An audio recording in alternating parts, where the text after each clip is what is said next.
araw sa ating lahat. Ako nga po pala si Ginoong Giancarlo Librando na magtatalakay sa kalagayang pampolitikal sa panahon ng pananakop ng Amerikano. Sa panahon ng pananakop ng mga Amerikano noong 1878 hanggang sa 1946, ang kalagayan ng pampolitikal ng Pilipinas ay dumaan sa malaking pagbabago mula sa kolonyal na pamumuno patungo sa unting-unting pagsasanay sa sariling pamahalaan. Ang daming nabago simula nung tinuruan tayo kung paano ba mamuno o magkaroon ng gobyerno nung panahon ng pananakop ng mga Amerikano. Isa dito ang pamahalang kolonyal ng mga Amerikano na itinuro sa atin ng mga dayuhang ito, na itinatag ng mga Amerikano ang pamahalang kolonyal matapos ang pagkatalo ng Pilipinong Revolusyonaryo sa digmaang Pilipino-Amerikano noong 1879 hanggang sa 1902. Yunin ng mga Amerikano ay ang pagkakaroon ng benevolent assimilation o makapagkalingang pagsasanib, kung saan sinasabing layunin nila ihanda ang Pilipinas sa sariling pamahalaan. Kumbaga, tinuruan ng mga Pilipino, ayun na nga, ang sinabi ko kanina, na magkaroon ng sariling gobyerno na kung saan ay magkakaroon tayo ng isang pamahalaan na magkukontrol o magtataguyod sa ating bansa. At dito na nagkaroon ng mga batas o institusyong pampolitikal. Andito ang una, ang Philippine Commission. Isang lupon ng mga Amerikanong opisyal ang namahala sa Pilipinas at pinamunuan nito ni William Howard Taft. Sa pangalawa, ang Philippine Organic Act of 1902 na nagbigay ng limitadong representasyon sa mga Pilipino sa pamamagitan ng Philippine Assembly noong 1907, at Jones Law 1916 pinalitan ang Philippine Commission ng Senado at House Representatives na parehong binubuo ng mga Pilipino.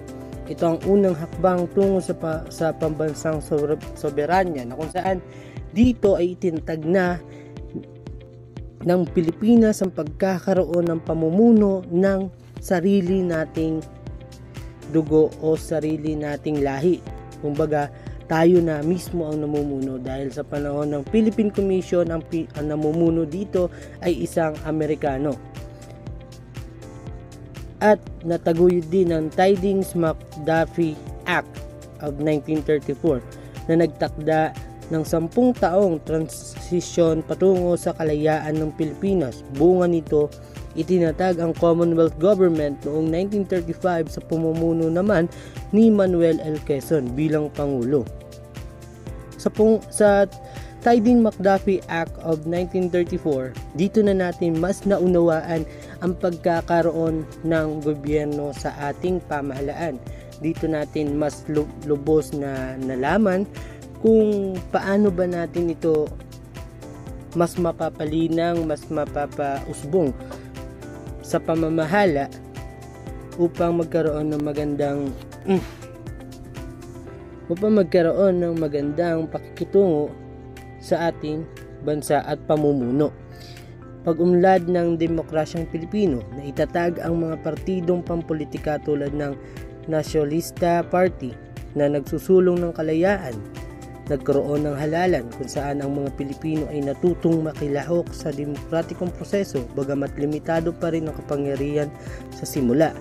Kumbaga, dito sa halalan na ito yung mga tradisyon na nating ginagawa, lalo na sa pagkakaroon ng eleksyon. Subalit sa panahon nito ay kakaunti pa lamang ang may karapatang makaboto, dahil nga nasa sentro ng Luzon ang sinimula ng ating pamahalaan. At tinuro din ng mga Amerikano ang kanilang sistema ng pamahalaan, na kung saan ito ay may 3 sangay. Ito ang ehekutibo, legislatibo at hudikatura, na sa hanggang ngayon ay atin nang kinikilala sa pamahalaan, at sila na rin ang mga naglilingkod sa ating gobyerno. At yun lang ang aking pagtatalakay sa panahon ng pananakop ng Amerikano. Maraming salamat. Ako naman si Bea Romero. akin namang tatalakayin kung paano umunlad ang ekonomiya sa panahon ng pananakop ng mga Amerikano.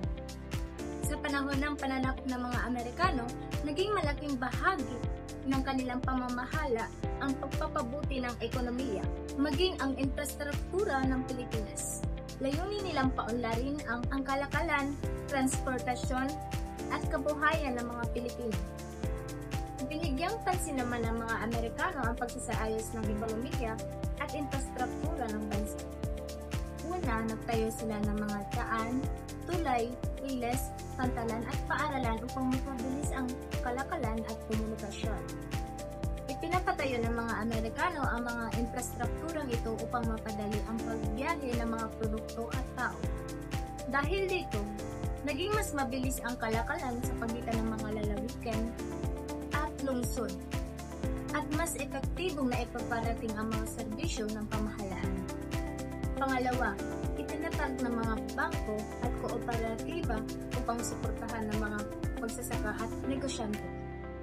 Layunin nito na matulungan ang mga Pilipinong magsasaka at mga ngalakal na magkaroon ng puhunan. Dahil dito, nagkaroon ng mas maayos na sistema sa pagnanegosyo at pagpapautang sa bansa. Pangatlo, pinayagan ang malayang kalakalan sa pagitan ng mga Amerika at Pilipinas sa ilalim ng Payne-Aldrich Act at Underwood-Simonds Act. At ang pang-apat naman ay lumago ang agrikultura o ang mga asukal, tabako, abaka at niyog dahil sa pag-export ng mga produkto sa Amerika. Narito naman ang mga halimbawa ng mga larawan kung paano nakaka-apekto sa panahon ng pananakop ng mga Amerikano. Unang larawan ay ang mga Thomasites. Sila ang mga guro na tumulong sa mga Pilipino sa edukasyon upang mabigyan ng pantay na kaalaman ang mga Pilipino. Pangalawa ay ang larawan ng paaralan na may bandilang Amerikano. Sumisimbolo ito sa pagpapahalaga ng mga Amerikano sa edukasyon bilang bahagi ng pagpapaunlad ng ekonomiya. Sa pamamagitan ng edukasyon, tinuruan nila ang mga Pilipino ng kasanayan para sa modernong trabaho at negosyo. Sunod na larawan ay ang larawan ng gusaling kolonyal. Halimbawa ay ang munisipyo o gusali ng pamahalaan. Ipinapakita ang pagtatayo ng mga matitibay na gusali at infrastruktura. Layunin nitong mapaayos ang pamamahala at gawing mas maayos ang kalakalan at komunikasyon sa bansa. Sunod na larawan ay ang mga daan at gusali sa lungsod at ang eroplano. Kasagisag dito sa mga proyekto ng mga Amerikano tulad ng pagtatayo ng daan, tulay, riles at pantalan. Dahil dito, mas mabilis ang transportasyon ng mga produkto at serbisyo. Ipinapakita rin ang pagpapabuti ng transportasyon at kalakalan, naging madali ang pag-export ng mga produkto mula Pilipinas patungong Amerika at iba pang mga bansa. At ang panghuling larawan ay ang makinilya o typewriter. Simbolo ito ng modernisasyon sa opisina at negosyo noong panahon ng mga Amerikano. Pinasimulan nila ang paggamit ng makabagong kagamitan para sa mas mabilis na transaksyon at komunikasyon. At yun lamang po, maraming salamat. Magandang araw o gabi, ako nga pala si Mario Tapak, ang magtatalakay sa relihiyon sa pananakop ng Amerikano. So noong panahon ng pananakop ng Amerikano mula 1898 hanggang 1946, nagkaroon ng malaking impluwensya ang mga Amerikano sa larangan ng relihiyon. Bagamat nananatili pa rin dominante ang Katolisismo na iniwan ng mga Kastila, ang pinakamahalagang pagbabago ay ang pagpasok na at paglaganap ng mga protestanteng relihiyon sa bansa. So ayun nga ang tatalakayin natin, ang mga protestanteng relihiyon na impluwensya ng mga Amerikano. Ano ang mga pagbabagong dulot ng mga Amerikano sa relihiyon? So narito ang aking nasaliksik. Nandoon ito sa aming PPT. Ngunit babasahin ko pa rin ito. So ano ang mga pagbabagong dulot ng mga Amerikano sa relihiyon? Una, pagpapakilala ng Protestantismo, Pangalawa, pagtatag ng mga protestanteng simbahan at paaralan. Pangatlo naman ay kalayaan sa pananampalataya. So una, ipapaliwanag ko ang pagpapakilala ng protestantesmo. So ito daw ay dinala ng mga Amerikano ang iba't ibang sekta ng protestantesmo gaya ng Methodist, Baptist, Presbyterian at iba pa. Pangalawa naman ang pagtatag ng mga protestanteng simbahan at paaralan. So ang mga Amerikano daw ay nagpatayo ng mga simbahan at eskwelahan, ang iba't ibang protestanteng grupo upang maikalat ang kanilang pananampalataya at turuan ng mga Pilipino tungkol sa relihiyong protestante. Ganun kalawak ang impluwensya ng Amerikano sa ating mga Pilipino. At pangatlo naman, kalayaan sa pananampalataya. Sa ilalim ng mga Amerikano, isinulong ang ideya ng separation of church and state na nangangahulugang ng kalayaan ng bawat Pilipino sa pagpili ng kanilang relihiyon. Iba ito sa panahon ng Kastila na kung saan kinokontrol ng simbahan ang gobyerno. Yung tatlong iyon ay ang mga dulot na pagbabago nung sinakop tayo ng Amerikano. At ito naman ang karagdagan lamang, bakit ito mahalaga? Bakit nga ba? Ang pagdating ng mga Amerikano ang naging simula ng relihiyosong pluralismo o sinasabing maraming relihiyon sa Pilipinas. So bagandi na nagkasakop na ang mga Iglesia ni Cristo, born again. Nagkaroon din ng kalayaan ang mga Pilipino na piliin at ipahayag ang kanilang pananampalataya kahit hindi Katoliko. Sa asya na ito bagat dadamuan na ang aton relihiyon han pagdatinghan Amerikano bagat darila Katoliko. Nakatulong din ang mga protestanteng grupo sa pag-unlad ng edukasyon at serbisyong panlipunan sa bansa. So alam naman natin kumbaga bagat stock knowledge na siguro pag sumering na panahon ng Amerikano bagahin automatic na ito an era reliyon na nahiyataga atong bagahin additional education kaya para haaton. Tapos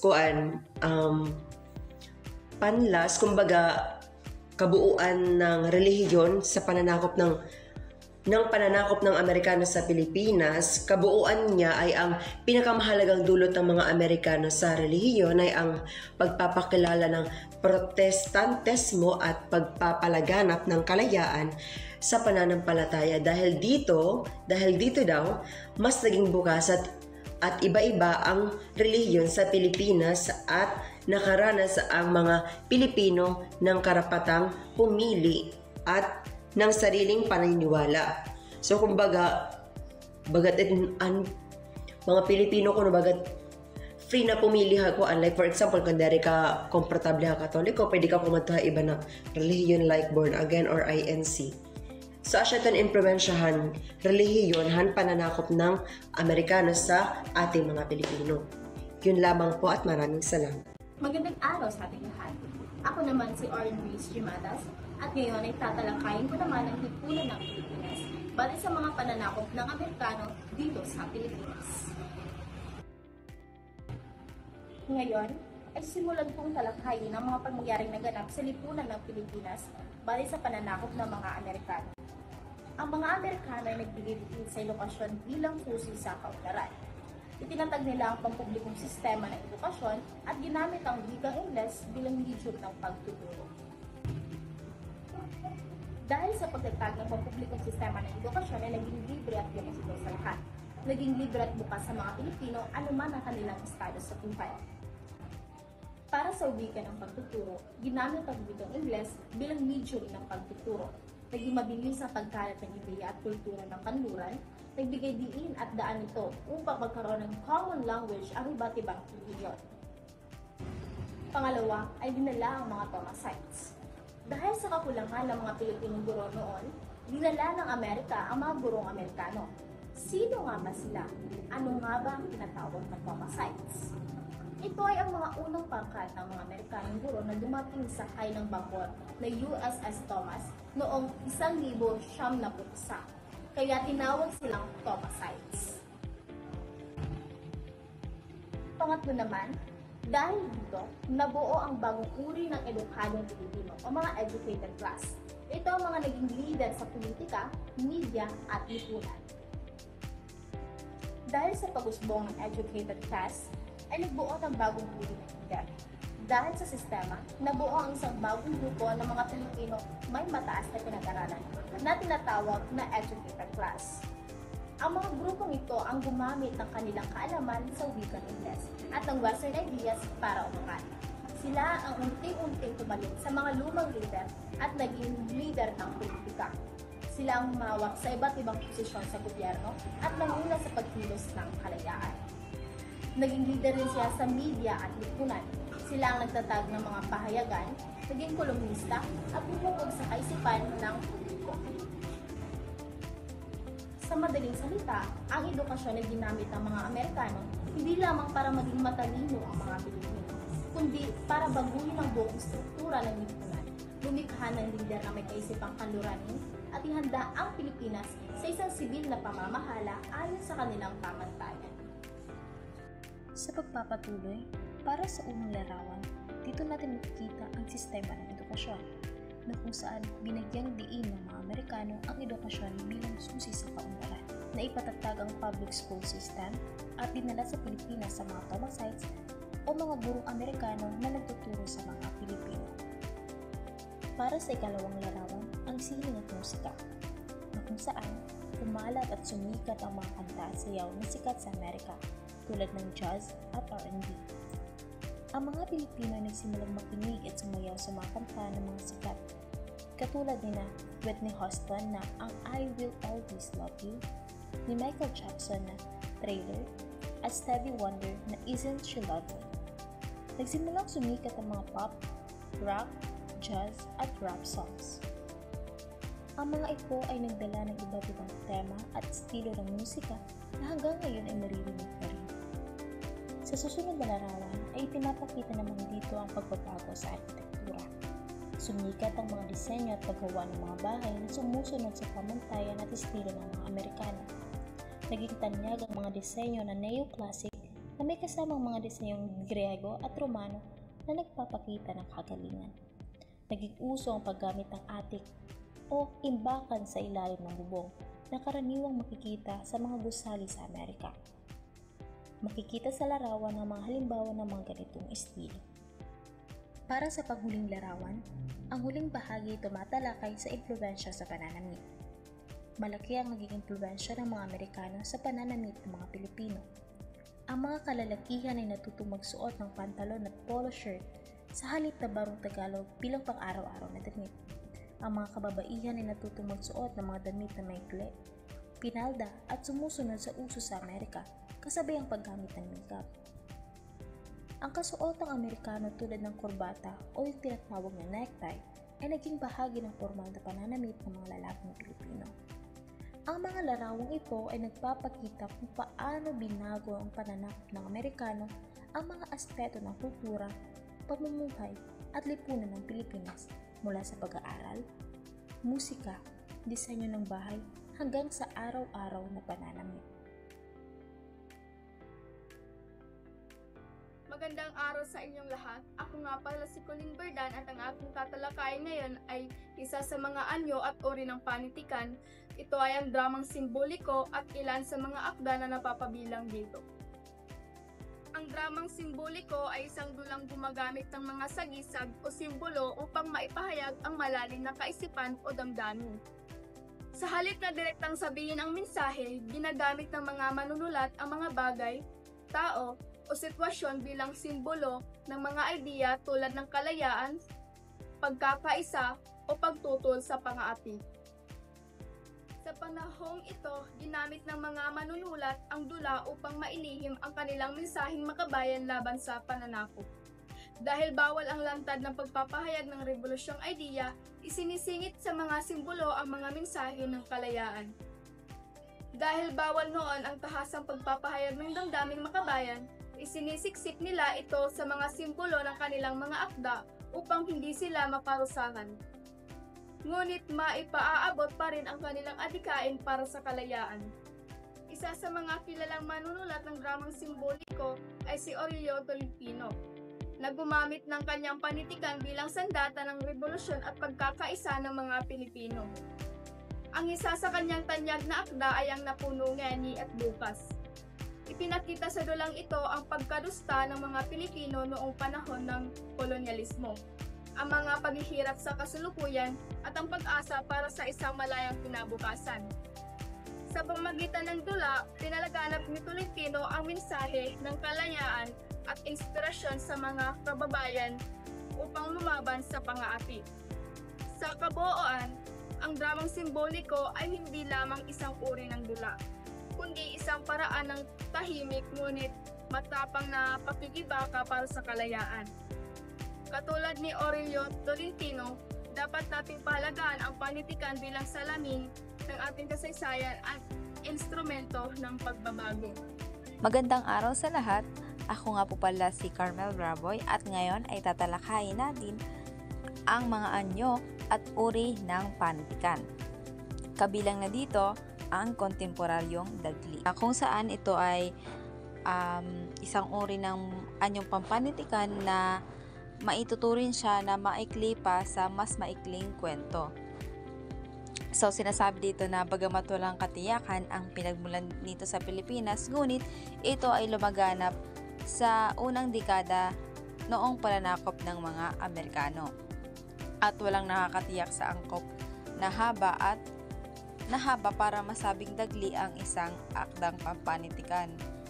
Ngunit sinasabi ng kailangang hindi ito aabot sa haba ng isang maikling kwento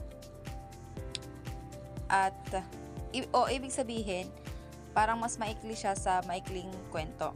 At narito ang mga manunulat o mga kikilalang manunulat ng isang dagli. Narito si Inigo Edregalado at Jose Corazon de Jesus, Rosario Almario, Rick A. Clarin at Patricio Mariano. Gadun din si Francisco Laksama at Lope K. Santos. At ayon kay Aristotle at Tienza, malaking bilang ng mga dagli na nakalap nila ni Tolentino para sa antolohiyang Ang Dagling Tagalog, na kung saan tumatalakay sa karanasan ng mga lalaki sa isang patriarchal na lipunang kanilang ginagalawan. Karaniwang ding inaalay ang dagli sa isang babaeng napupusuan, subalit may ilan ding ginamit ito upang ipahayag ang kanilang mga damdaming makabayan at kaisipang lumalaban sa mananakop na Amerikano. So dito ay pinapakita na ang dagli noong panahong iyon ay kadalasan tungkol sa pag-ibig ng lalaki. Ngunit mayroon din namang mga dagli na may makabayang tema na ginamit ito ng mga manunulat bilang kanilang paraan upang ipahayag ang paglaban sa pananakop ng mga Amerikano. At dito sa mga anyo at uri ng panitikan, narito ang isang halimbawa ng isang dagli ng kislap ni Abdon Valdez Jr. na umabot sa 116 na salita. Ang dagling ito ay pinamagatang Hahamakin ang Lahat ni Abdon Valdez Jr. na kung saan ito ay tungkol sa isang lalaki na handang gawin ang lahat, kahit ang mali o kahihiyan alang-alang sa pag-ibig o sa kanyang minamahal. Ay pinapakita din ng dagli ang matinding sakripisyo at pagkabulag ng isang taong umiibig at handa siyang hamakin ang dangal, reputasyon at moralidad basta't makamit o mapatunayan ang kanyang pag-ibig. Yun lamang po at maraming salamat.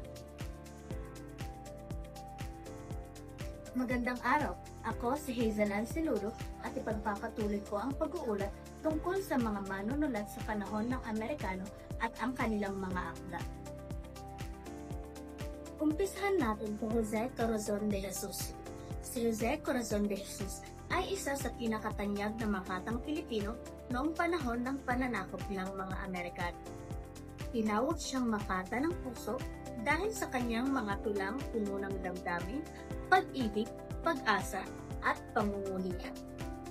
Siya rin ay mas kilala sa sagisag panulat ng Jose Bapute, isa sa pinakatanyag na Makata sa Pilipinas.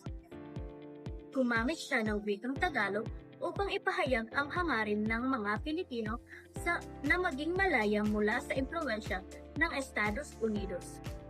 Kaya't ang kanyang mga tula ay hindi lamang romantiko, kundi mayroon ding mga makabayang diwa.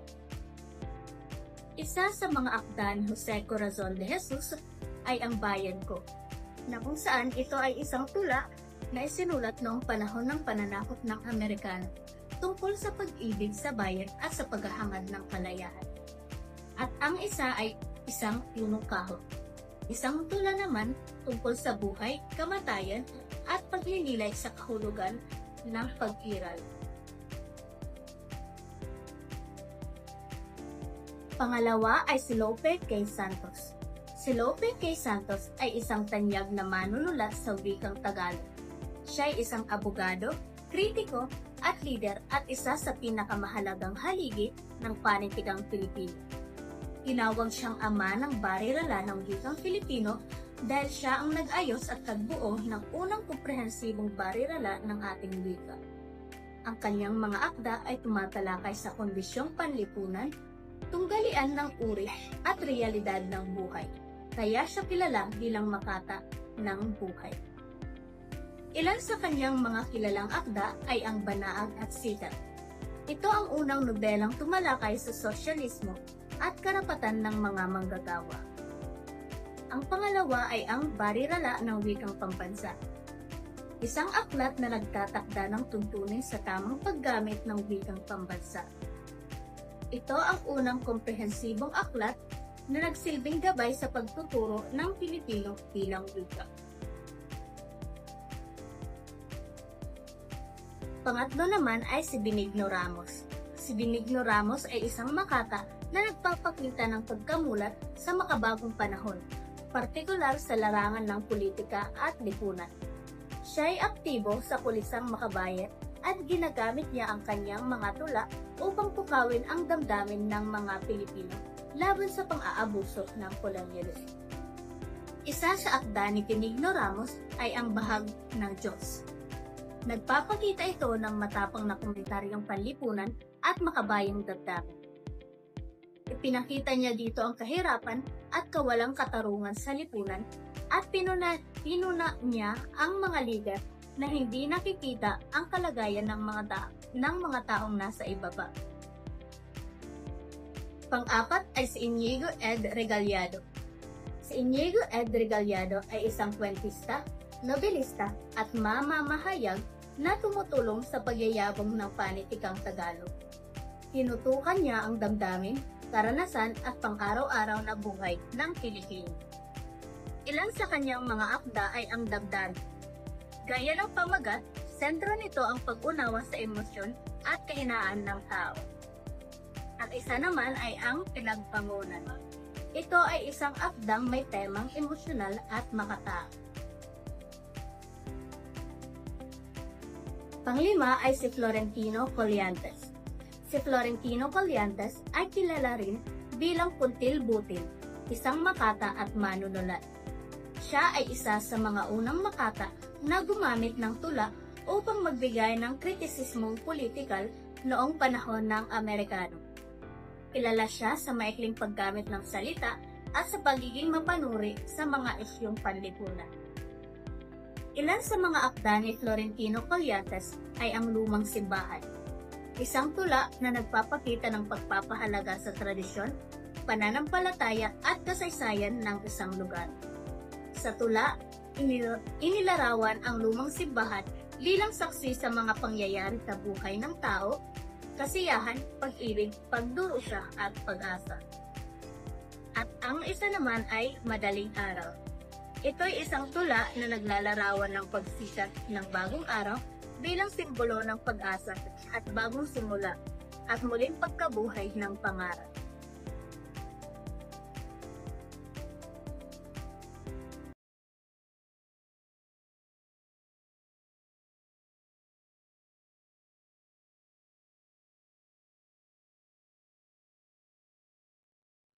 Magandang araw, ipagpapatuloy ko ang itinalakay ni Binibining Siludo patungkol sa mga tanyag na manunulat sa panahon ng mga Amerikano kasama ang kanilang mga ambag sa panitikan at ilang halimbawa ng kanilang mga akda. Pang-anim naman ay si Julian Cruz Balmaceda. Si Julian Cruz Balmaceda ay isa sa pinakamahalagang pangalan sa panitikang Pilipino noong unang bahagi ng ika-20 siglo. Kilala siya bilang mandudula, mananalaysay, nobilista, makata at mananaliksik wika na nag-ambag ng malaki sa pag-unlad ng wikang Tagalog at ng modernong panitikang Pilipino. Ang kanyang mga akda ay madalas na nakatuon sa kultura at asal ng Pilipino, pati na rin sa mga isyong panlipunan na humuhubog sa buhay ng karaniwang tao. Narito ang mga akda ni Julian Cruz Balmaceda sa mga dulang tulad ng Kung Mamili ang Dalaga, makikita ang masinop niyang paglalarawan ng mga pagpapahalagang Pilipino, partikular sa usapin ng pag-ibig, pagpapasya at pamantayan ng kababaihan. Samantala, ang Bunganga ng Pating ay nagpapakita ng kanyang kakayahang lumikha ng kwentong may matalas na komentaryo tungkol sa lipunan at mga panganib na dulot ng kasakiman at maling pagdedesisyon. Sa kabuuan, si Balmaceda ay isang makabuluhang tagapag-angat ng sining at panitikang Pilipino sa panahon ng mga Amerikano. Pangpito, si Valeriano Hernandez Peña, na mas kilala sa tawag na Tandang Anong, ay isang makabayang manunulat noong panahon ng mga Amerikano. Gumamit siya ng sagisag na Kinting Kulirat sa kanyang pitak na Buhay Maynila sa pahayagang Muling Pagsilang, kung saan inilathala niya ang kanyang mga sanaysay at komentaryo tungkol sa kalagayan ng lipunan at kabuhayan sa Maynila. Isa siya sa mga unang Pilipinong nagpakita ng realismo sa panitikan. Dahil sa kanyang mga akda, malinaw na ipinapakita ang totoong kalagayan ng mga tao at ang agwat ng lipunan. Narito ang ilan sa mga akda ni Valeriano Hernandez Peña. Itinuturing na kanyang obra maestra ang nobelang Nena at Neneng na naglalahad ng kwento ng dalawang magkaibigang babae na naiiba ang buhay. Isa mahirap at isa mayaman, at nagpapakita kung paano naaapektuhan ng katayuan sa lipunan ang kanilang mga karanasan at desisyon. Isa pa niyang kilalang akda ay ang Hatol ng Panahon, na tumatalakay sa pagbabago ng tao at lipunan sa paglipas ng panahon.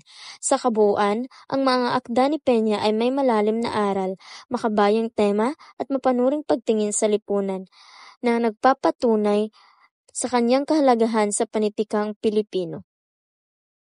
Pangwalo, Severino Reyes, na mas kilala bilang Don Binoy, ay isa sa pinakakilalang manunulat at mandudula ng panahong Pilipino. Gumamit siya ng sagisag na Lola Basyang sa kanyang mga kwentong na ilathala sa pahayagang Liwayway, kung saan nakilala siya bilang isang mahusay na tagapagsalaysay ng mga kwento na puno ng aral at aliw. Tinagurian siyang ama ng lingguhang liwayway at ama ng dulang Pilipino dahil sa malaking ambag niya sa pagpapalaganap ng dula at panitikan sa wikang Filipino. Kabilang sa kanyang mga tanyag na akda ang Dula na Walang Sugat, na isang makabayang dula tungkol sa pag-ibig, sakripisyo at pakikibaka sa panahon ng rebolusyon laban sa mga Espanyol. At ang Kalupi naman ay naglalaman ng mga aral tungkol sa moralidad, pagpapatawad at kalagahan ng pag-unawa sa kapwa. Sa kabuuan, ang mga akda ni Severino Reyes ay nagpapakita ng makabayang tema, moral na aral at malikhaing paraan ng pagkukwento na hanggang ngayon ay patuloy na kinikilala at binabasa ng mga Pilipino. At ang pangsyam ay si Hermogenes Ilagan, na mas kilala sa tawag na Kamuhing, ay isa sa mga pangunahing tagapagpasimula ng sarswelang Tagalog sa Pilipinas. Itinatag niya ang Kumpanya Ilagan, isang tropang pangdula na naging matagumpay sa pagtatanghal ng mga dula sa kalagitnaang Luzon, at nakatulong sa pagpapalaganap ng panitikan at entablado sa wikang Filipino. Kabilang sa kanyang mga tanyag na akda ang Dalagang Bukid, isang sarswela na naglalarawan ng kababaang loob, dangal at pag-ibig ng mga Pilipino sa gitna ng simpleng pamumuhay. At ang Despios de Dios naman ay tumatalakay sa pananampalataya, moralidad at pagtitiwala sa Diyos sa harap ng mga pagsubok. Sa kabuuan, ang mga akda ni Hermogenes Ilagan ay nagpapakita ng malikhain at makabuluhang paglalarawan ng mga buhay Pilipino na nagpapatibay sa kanyang reputasyon bilang isa sa mga pinaka-impluwensyal na mandudula ng panahong iyon. At panghuli ay si Patricio Mariano na itinuring na isa sa pinakamahusay na mandudulang Tagalog sa Pilipinas. Kilala siya sa kanyang marumansang estilo at paggamit ng simbolismo sa paglalahad ng mga kwento na nagbibigay ng mas malalim na kahulugan sa bawat dula. Nakasulat siya ng mahigit na 60 dula na karaniwang tumatalakay sa pag-ibig, moralidad at mga suliraning panlipunan. Kabilang sa kanyang mga tanyag na akda ang mga anak dalita na nagpapakita ng pakikibaka at paghihirap ng mga mahihirap sa lipunan. At ang silanganan naman ay isang makabayang dula na naglalarawan ng pag-asa at pagkakamit ng kalayaan. Sa kabuuan, ang mga akda ni Patricio Mariano ay mapanlikha, may simbolikong lalim at nagbibigay ng mahalagang aral sa buhay at lipunan. Kaya't itinuturing siya bilang isa sa pinakapinagkakatiwalaang manunulat at mandudulan ng kanyang panahon.